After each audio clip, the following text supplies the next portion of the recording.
আসসালামু আলাইকুম। আমাদের চ্যানেলে আপনাদের সবাইকে স্বাগত। আজকে এলনিডোতে আমাদের দ্বিতীয় দিন। গতকালকে আমরা এসেই একদিনের একটা ট্যুর প্যাকেজ নিয়েছিলাম এবং সেজন্য আমাদেরকে সকাল ৮টায় এই বিচ পাড়ে থাকতে হবে।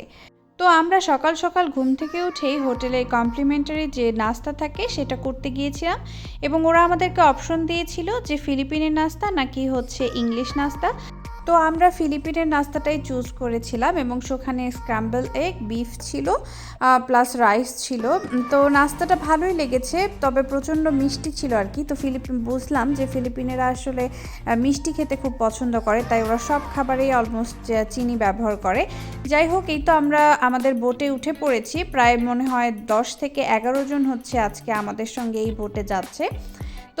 তো এই তো ঠিক 8টা 10-15 মধ্যেই আমাদের বোট হচ্ছে ছেড়ে দিয়েছে এবং খুবই এক্সাইটেড লাগছিল আমাদের, কারণ ছোট্ট একটা বোট আর এরকম গভীর সমুদ্রে হচ্ছে আমরা যাচ্ছি। আসলে ভীষণ ভালো লাগছিল, আর যেহেতু এটা আমাদের প্রথম এক্সপিরিয়েন্স তো আরও ভালো লাগছিল, প্লাস ভয়ও লাগছিল আসলে, কারণ এত ছোট নৌকা আর এত বড় বড় ঢেউ আসছিল। তো এই জন্য আর কি একটু ভয়ও লাগছিল, যদিও লাইফ জ্যাকেট পরা ছিল। তো যাই হোক, এই তো আমি এনজয় করছিলাম আসলে এখানে এই জার্নিটা।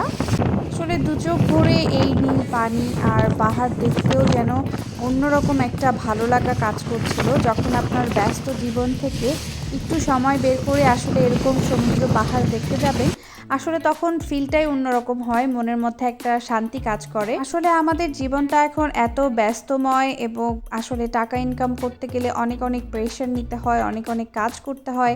তো যাই হোক, অনেক পরিশ্রমের ফাঁকে ফাঁকে এরকম ট্যুর, সমুদ্র দেখা, পাহাড় দেখা আসলে খুবই জরুরি।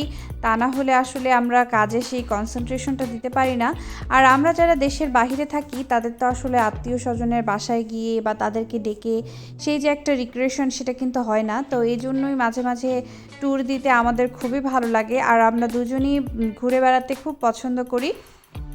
তো যাই হোক, এরকম পাহাড়, ক্লিফ দেখতে দেখতে আমরা যাচ্ছিলাম আর কি সমুদ্রের মাঝ দিয়ে। ট্যুর প্যাকেজ নিয়ে কিছু কথা বলি। এলনিডোতে 4 ধরনের ট্যুর প্যাকেজ পাওয়া যায়, মানে একদিনের। তো আপনারা যদি চান 4 দিনই 4টা ট্যুর প্যাকেজ নিতে পারেন।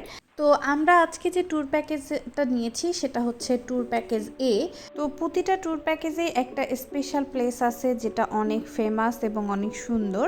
তো এই জন্য আপনার মনে হবে যে আপনি সবগুলোতেই যান আর কি। যদি আপনার হাতে সময় থাকে তাহলে অবশ্যই আপনারা যেতে পারেন। তো আমরা এখন চলে এসেছি বিগ লেগুনে। বিগ লেগুন সম্বন্ধে এত বেশি প্রশংসা শুনেছি সব ব্লগারের কাছ থেকে, ইউটিউব থেকে। লাইক কিছু কিছু হচ্ছে স্পট আছে যেখানে হচ্ছে বিচের যে বালু এরিয়াটা সেটা খুবই কম, ওটা শুধু ইউজ হয় হচ্ছে নৌকাটাকে একটু পার করে ওরা হচ্ছে ওখানে আপনার প্রবাল দেখতে হচ্ছে, যারা যারা নামতে চায়, যারা কালারফুল মাছ দেখতে চায়, স্নোর্কিং করতে চায়, তারা হচ্ছে ওখানে নেমে তারা সেই অ্যাক্টিভিটিসগুলো করে এবং দেখে। এবং এই ট্যুর প্যাকেজের মধ্যে কিন্তু যে 5টা আইল্যান্ডের কথা বললাম সেটাও কিন্তু ওই অ্যাক্টিভিটিসগুলো একটা স্পট হিসেবে কাজ করে আর কি। তো সেটাই বুঝাতে চাচ্ছিলাম।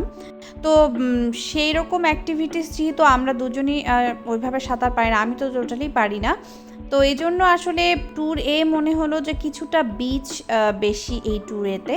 তো এই জন্য হচ্ছে আমাদের ট্যুর এ সিলেক্ট করা, কারণ অন্যগুলোতে ওই অ্যাক্টিভিটিসগুলো বেশি, যেটা হচ্ছে আমরা চুজ করতে পারিনি আর কি। যদি আপনারা সাঁতার পারেন, আপনারা এক্সাইটেড হন সমুদ্রের ভিতরে কি আছে সেটা দেখার জন্য, তাহলে অবশ্যই আপনারা আসার আগে ABCD অ্যানালাইসিস করে আসবেন, কোনটাতে কি কি অ্যাক্টিভিটিস আছে অবশ্যই কিন্তু দেখে তারপরে চুজ করবেন যে আপনাদের কোনটা পছন্দ, আপনারা কোনটাতে যেতে চান। এত সুন্দর পানি, এতক্ষণ যেখানে ছিলাম সেখানে কিন্তু প্রচণ্ড গভীর পানি ছিল। তো এই তো এখন আমরা হচ্ছে কোমর পানি পর্যন্ত চলে এসেছি আর কি। এখান থেকে বালুর নিচে দেখা যাচ্ছে এবং পানি একদম ক্রিস্টাল ক্লিয়ার। তো ওই বিগ লেগুনে যখন থেমেছে তখন কিন্তু জাহাজটা অনেক দূরে ছিল, তো পানি ওখানে ভীষণ গভীর ছিল।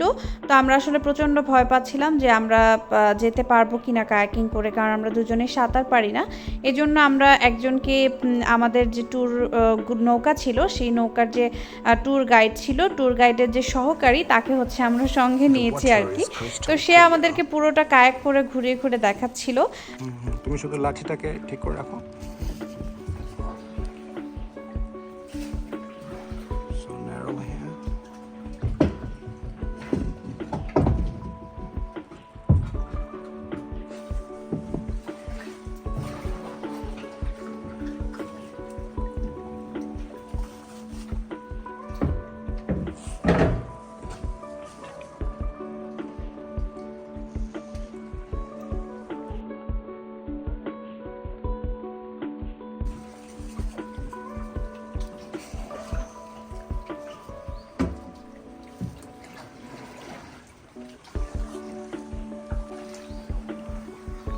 So beautiful.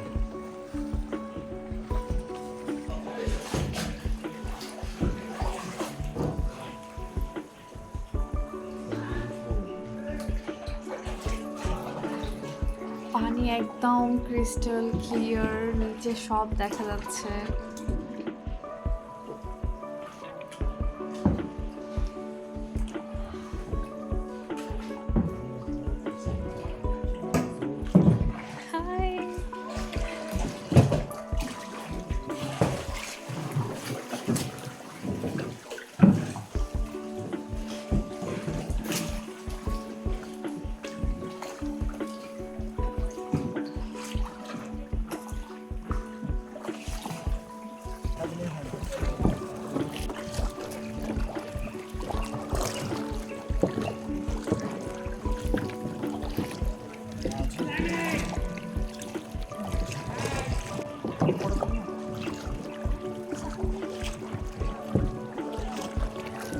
তো পুরোটা ঘুরে আমরা আবার আমাদের জাহাজের দিকেই যাচ্ছিলাম, কিন্তু মাঝ রাস্তায় যেখানে কোমর পানি সেখানে আসলে আমার খুব থামতে ইচ্ছা করছিল এবং মনে হচ্ছিল যে একটু নামি। এই যে এখন আমরা যে রাস্তাতে দেখছেন, এখন যেদিকে যাচ্ছে এটি কিন্তু অনেক গভীর পানি, মানে ফুল সমুদ্র বলতে পারেন। আসলে যারা মানে সাঁতার পারে না তাদের জন্য কিন্তু এটা অনেক ভয়ঙ্কর আর কি, যেহেতু আমি সাঁতার পারি না আর আমার হাজব্যান্ডও অত ভালো সাঁতার পারে না। তো আলটিমেটলি এই জন্য আমরা হচ্ছে অনেক ভয় পাচ্ছিলাম, কিন্তু যখনই হচ্ছে কোমর পানি পর্যন্ত চলে এসেছে তখন আমার খুব ভালো লাগছিল আর কি। আমার মনে হচ্ছিলো যে আমি একটু নামি, কারণ যারা সুইমিং পারে তারা হয়তো আরও স্লোলি কায়াকিং করছিল, প্লাস হচ্ছে সুইমিং করছিল। তো তাদের ব্যাপারটা আসলে একটু অন্যরকম। তো আমার কাছে ফিলিপিনে প্রথম দিন ফিল হয়েছে যে ইস, কেন সুইমিং পারি না। তো যাই হোক, একে একে সবাই চলে এসেছে এবং আমাদের নেক্সট ডেস্টিনেশনে যাচ্ছি হচ্ছে আমরা। তো ওরা বললো যে এটা হচ্ছে হিডেন লেগুন আর কি। তো আমি ভিডিও দেখে এসেছিলাম যে অল্প কিছু পানি, মানে গলা পর্যন্ত পানি, কোনোভাবে পাথর দিয়ে ভিতরে ঢুকলেই হচ্ছে ভিতরে বিচের মতো আছে। কিন্তু আসলে এখানে আমরা যখন হেঁটে হেঁটে বিচ থেকে অনেকটা পথ, অলমোস্ট গলা পানিতে আমি এখন বসে আছি, এখানে আসছি। আসার পরে দেখি যে এখানে পানি হচ্ছে এত বেশি।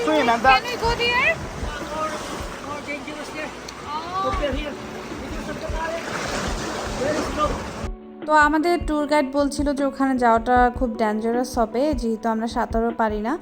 তো সে আমাদেরকে সান্ত্বনা দিচ্ছিল যে সমস্যা নাই, আমরা তোমাকে ভিডিও দিব, বাট অ্যাকচুয়ালি ভিডিও পরে নেওয়া হয়নি। তো যাই হোক, সেখান থেকে আমরা ব্যাক করেছি এবং ব্যাক করার রাস্তাটাও ভীষণ ডেঞ্জারাস ছিল। মানে পাথরে পা দিয়ে দিয়ে আমার পুরো পায়ের অবস্থা খারাপ হয়ে গিয়েছিল। তো এখন আমরা নেক্সট ডেস্টিনেশনে যাচ্ছি। আসলে আমি কিন্তু গলা পর্যন্ত পুরো ভেজা। তো এটা একটা সমস্যা যে এখানে বারবার গলা পানিতে নামতে হয়, আবার নৌকায় উঠতে হয়, দেন আবার আরেকটা জায়গায় আপনাকে নিয়ে যাবে। তো এই হলো অবস্থা। এই জন্য আমরা ব্যাগে যদিও কাপড় চোপড় এক্সট্রা একটা নিয়ে এসেছি, যদিও ওটা চেঞ্জ করার কোনো সময় আপনাকে দিবে না। এক একটা জায়গায় হচ্ছে মাত্র 40 মিনিট বা 35 মিনিটের মতো সময় দিবে।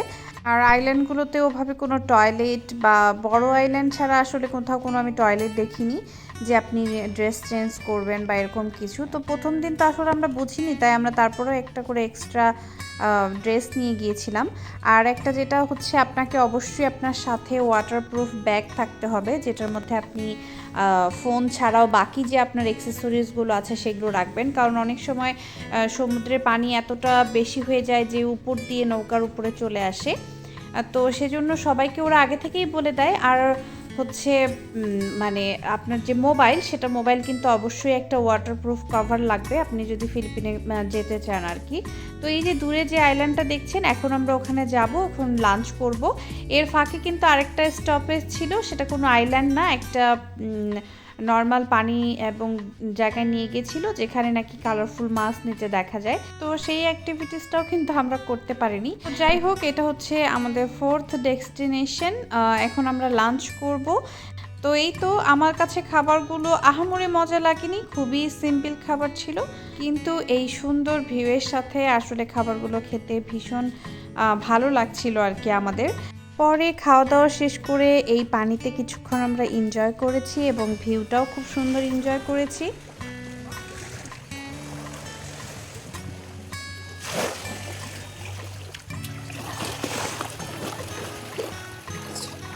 clear water. এই আইল্যান্ডে আমরা বেশ কিছুটা সময় কাটিয়েছি এবং খুব সুন্দর সুন্দর কিছু ছবি তুলেছি। তো যাই হোক, এইখানে দেখুন কত সুন্দর লাগছে, নারিকেল গাছ, এরকম পাহাড় আর এত সুন্দর ক্রিস্টাল ক্লিয়ার ওয়াটার। আসলে এই সৌন্দর্য আমি জীবনে কোনোদিনও ভুলবো না। আর এটা আমার যেহেতু এলনিডোতে আসার প্রথম দিন, তো আমার তো এখান থেকে একদমই যেতে ইচ্ছে করছিল না, কিন্তু কি করব, নৌকায় দেখলাম যে সবাই ওঠা শুরু করে দিয়েছে। তো আমাকে বিপ্লব ডাকছিল আর কি, যে চলো নৌকায় সবাই উঠে পড়েছে। তো এই তো আমরা এখন নৌকার দিকেই যাচ্ছি আর কি। তো এরপরে আমাদের ফাইনাল ডেস্টিনেশন সেটা হচ্ছে 7 কমান্ডো আইল্যান্ড। তো এখানে মেনলি অনেকে বাস্কেটবল খেলে এবং খুব টাইম স্পেন্ড করে, প্লাস সুইমিং করে। এখানে আর আলাদা কোনো অ্যাক্টিভিটিস নেই। তো এই তো আমরা চলে এসেছি 7 কমান্ডো বিচ, আমাদের আজকের লাস্ট ডেস্টিনেশন। তো বিপ্লব এখানে খুবই এনজয় করেছে, ও অনেকক্ষণ বাস্কেটবল খেলেছে। আর যেহেতু প্রচণ্ড গরম ছিল এই সময়, ঠিক খারাপ ভর দুপুর ছিল এবং প্রচণ্ড গরম লাগছিল, তো আমরা প্রায় অনেকক্ষণ এখানে সুইমিং করেছি।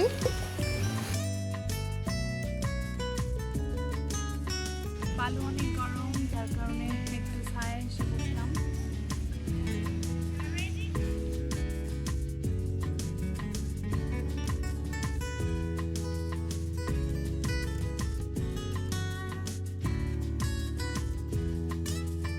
তো এই তো আজকের মতো ভিডিওটা এখানেই শেষ করছি। আসলে ভিডিওটা অনেক লম্বা হয়ে গেছে, এজন্য আমি দুঃখিত।